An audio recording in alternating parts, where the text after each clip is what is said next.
Hello everyone, my name is Engineer777. Today I'm here to tell you about an important, unannounced global nerf to high explosive shells in World of Tanks. First, I apologize that I've not found a decent microphone while rushing out this video. Anyways, as we all know, in the upcoming Update 1.5, Wargaming is reducing artillery splash damage. As this video will reveal, they are also nerfing high explosive splash damage for all other vehicle classes. This also affects direct hits due to how damage is calculated in the game.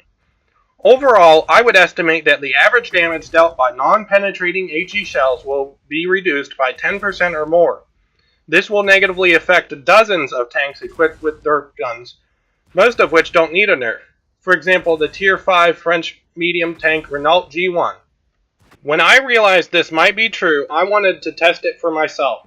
The first two replays in this video show my friend RoyalGreen helping me to test current high explosive damage by using his E50 equipped with 105mm high explosive shells to hit the top of my Ferdinand's superstructure's frontal plate. The shells do not splash the upper roof as it is not within line of sight of the detonation. Since the front plate is so thick, the damage is instead calculated as splashing the lower hull roof, which is about a meter below.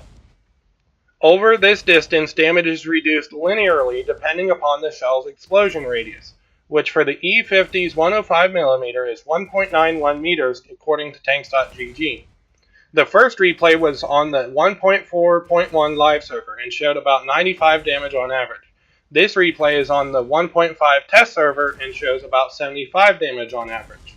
I've recorded the data from these replays onto this Excel spreadsheet. Here you can see there's a noticeable reduction in damage in version 1.5. Below that is what the damage should have been based on Wargaming's description of the artillery splash nerfs and statistics from tanks.gg. Again, the E50's shell does not deal damage through the Ferdinand's frontal armor since that would inflict a lower damage of around 35 hit points. Keep in mind that in the game, high explosive damage can only choose one path for damage calculation. In this case, it goes through the lower hull roof to deal about 128 damage in 1.41 or 97 damage in 1.5. Notice that the armor is subtracted as part of the high explosive damage calculation and is 10% more effective against high explosive shells. At the end of this video will be two replays of a second experiment in which I use my T49 with premium high explosive shells to damage RoyalGreen's Gorilla 15 by hitting a post at a set distance behind his tank. The results are recorded here, and again you can see a significant decrease in damage in version 1.5. Also, just as before, I showed what the average damage should be, only now it varies splash distances. During this test we were near the edge of the splash radius.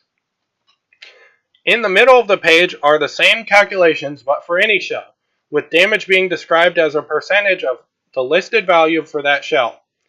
Here against zero armor, and here against armor whose effective protection is 10% of the shell's listed damage. Below that are examples of what that means for various sized shells. In review, I believe that the results of my experiments are sufficient enough to warrant additional attention and testing, and hopefully a response by Wargaming.